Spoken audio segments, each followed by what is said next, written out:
Assalamualaikum warahmatullahi wabarakatuh. Selamat datang dalam video pembelajaran kita hari ini. Perkenalkan, saya Sherly Cynthia Devi dari kelas R8G. Kita akan membahas 3 topik penting dalam etika Islam, yaitu yang pertama, etika Islam dalam demokrasi dan penegakan hukum. Yang kedua, pembinaan akhlak dalam kehidupan. Yang ketiga, pencegahan dan penanganan kekerasan seksual dalam Islami. Semoga penjelasan ini bermanfaat dan membuka wawasan kita dalam memahami nilai-nilai luhur dalam Islam, kehidupan bermasyarakat. Baik, kita langsung aja mulai pada materi ke-12, etika Islam dalam demokrasi dan penegakan hukum. Demokrasi secara umum berarti pemerintahan dari rakyat, oleh rakyat dan untuk rakyat. Namun dalam Islam konsep yang sepadan adalah musyawarah atau syura. Dalam Al-Quran surat Asy-Syura ayat 38, Allah menyebutkan bahwa orang yang beriman memutuskan untuk mereka melalui musyawarah. Islam tidak menolak demokrasi, tetapi menyesuaikan dengan prinsip keadilan dan ketuhanan. Kepemimpinan dalam Islam harus memenuhi beberapa kriteria. Yang pertama, beriman, amanah, adil, memiliki pengetahuan, dan bisa mengambil keputusan dengan bijak. Seseorang memimpin menurut Islam bukan hanya penguasa, tapi pelayan rakyat yang akan dimintai pertanggungjawaban di akhirat. Dalam penegakan hukum, Islam menekankan keadilan sebagai fondasi utama. Surah An-Nisa ayat 135.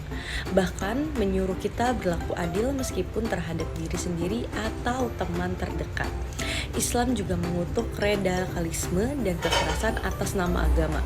Islam adalah agama yang menjunjung tinggi nilai rahmatan lil alamin. Selanjutnya, materi ke-13 adalah pembinaan akhlak dalam kehidupan akhlak, merupakan esensi dari ajaran Islam. Nabi Muhammad SAW bersabda, sesungguhnya akan diutus untuk menyempurnakan akhlak yang mulia. Akhlak dalam Islam dibagi menjadi 2. Yang pertama, akhlak mahmudah, terpuji seperti jujur, sabar, tawadu, dan dermawan. Akhlak kedua, akhlak muzamah, tercela seperti sombong, dengki, dusta, dan kasar.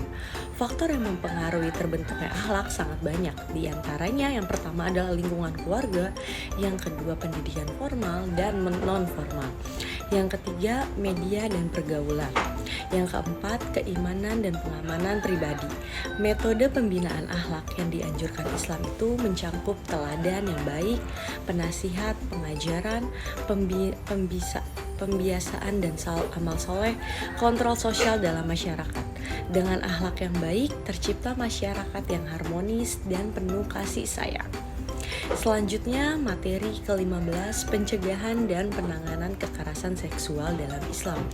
Kekerasan seksual dalam Islam adalah tindakan yang merendahkan martabat dan memuliakan kemuliaan manusia. Islam melarang kekerasan tindakan ini sebagaimana disebut dalam surat Al-Isra ayat 32, dan janganlah kamu mendekati zina. Bentuk kekerasan seksual berupa pelecehan secara fisik maupun verbal, pemerkosaan, pemaksaan seksual dalam pernikahan, penyebaran konten pribadi tanpa izin. Islam menetapkan sanksi tegas bagi pelaku seperti had bagi pelaku zina, ta'azir berupa hukuman sosial atau fisik, kisas jika sampai menyebabkan luka atau kematian. Tindakan preventif dalam Islam meliputi yang pertama adalah pendidikan akhlak dan seksual yang Islami. 2 itu menjaga pandangan dan aurat. Yang ketiga, membatasi interaksi yang rawan fitnah. Yang keempat, tegakkan hukum yang adil sebagai efek jera. Islam hadir sebagai pelindungan kehormatan manusia, terutama kaum perempuan dan anak-anak. Baik, dari ketiga topik dalam video pembahasan ini, yaitu etika Islam dalam demokrasi dan penegakan hukum, pembinaan akhlak dalam kehidupan, serta pencegahan dan bagaimana kekerasan seksual dalam Islam, kita dapat memahami bahwa Islam adalah agama yang sangat komprehensif dan relevan dalam menjawab berbagai persoalan kehidupan, baik dalam lingkup pribadi, sosial, maupun kenegaraan. Pertama, dalam hal demokrasi dan penegakan hukum, Islam tidak serta-merta menolak sistem demokrasi yang berkembang di dunia modern, tetapi menyelasarakan dengan nilai-nilai ilahi seperti keadilan, kejujuran, tanggung jawab, dan musyawarah.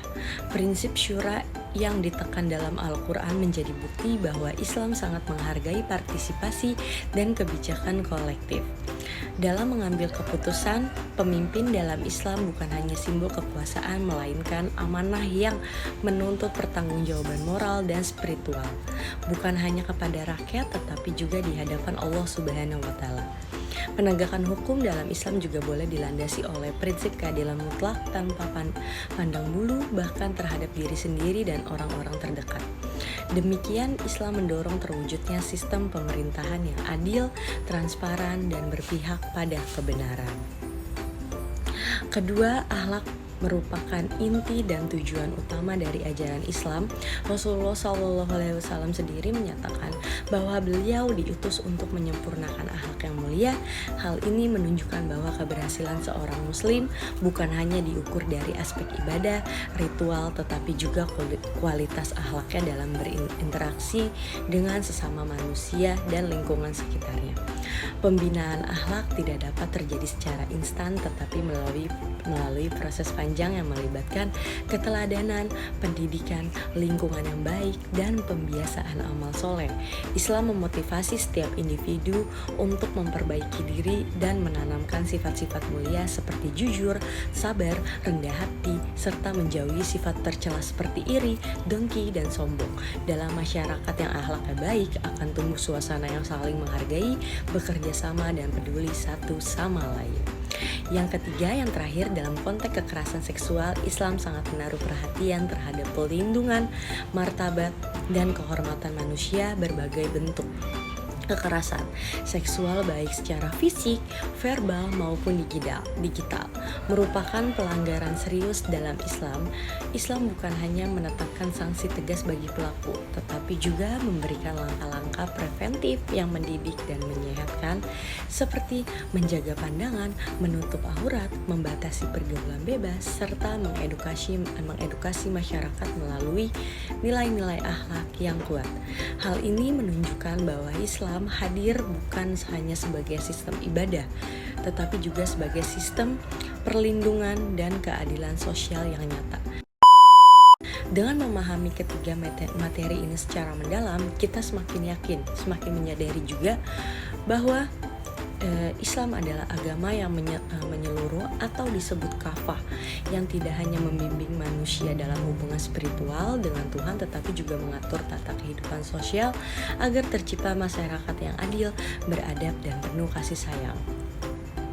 Maka dari itu, sebagai umat Islam, kita memiliki tanggung jawab untuk tidak hanya memahami ajaran ini secara teoris, tetapi juga menerapkannya dalam kehidupan sehari-hari, dalam berpolitik, bermasyarakat, membina keluarga, dan menjaga diri dan segala bentuk perilaku yang menyimpang. Dengan demikian, Islam benar-benar menjadi rahmat bagi semesta alam, sebagai yang telah diamanatkan oleh Allah SAW melalui risalah Nabi Muhammad SAW. Baik, terima kasih atas penyampaian materi ketiga tersebut yang saya sampaikan.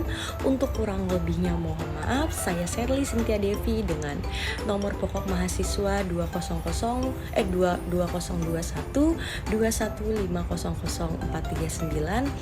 mengucapkan wassalamualaikum warahmatullahi wabarakatuh. Semoga video ini bermanfaat teman-teman untuk kita semua, dan semoga video ini menjadi pelajaran juga untuk kita semua.